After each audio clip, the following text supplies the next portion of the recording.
So here's a couple of exercises for the chord turnarounds, all at dominant 7 turnarounds. The E7, A7, D7, and G7. The first one was the scale style, and we're going to go up and down, and you just change directions as you change chords.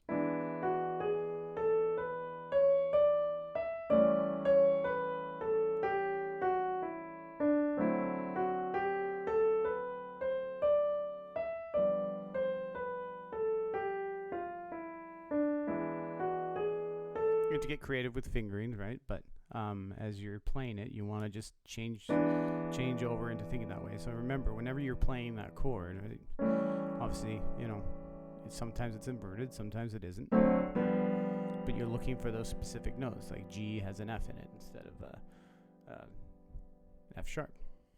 And you can go downward as well too.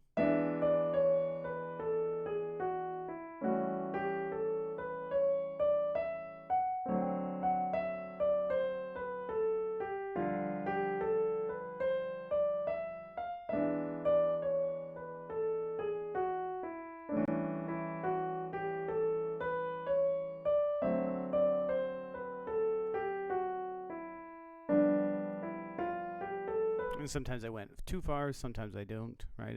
I could change right away, or I could do one extra step.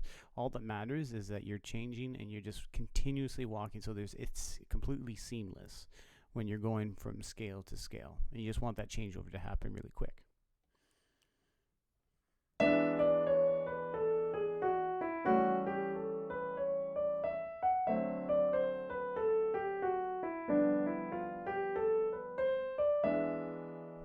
Right?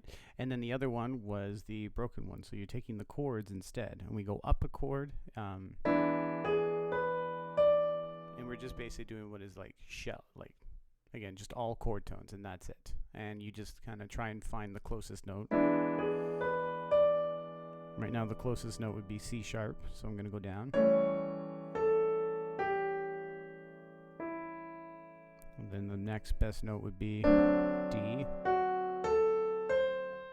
Then down again.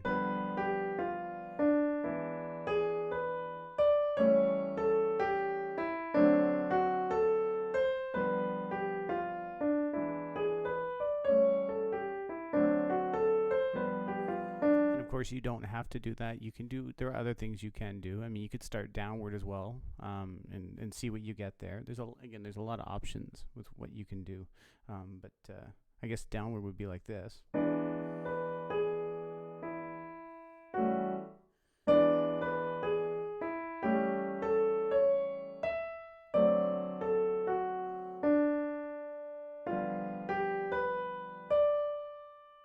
It was a little tricky one.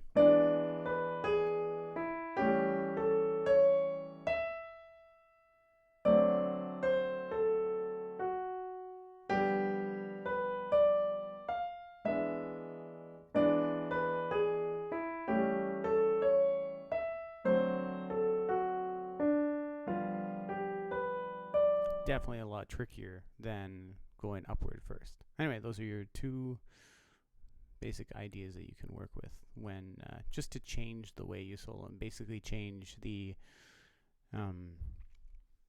your mentality going into an actual solo, so that you think in a different way rather than just the same old way, right? You just practice it over and over and over again, and get your hands used to the idea of what's happening.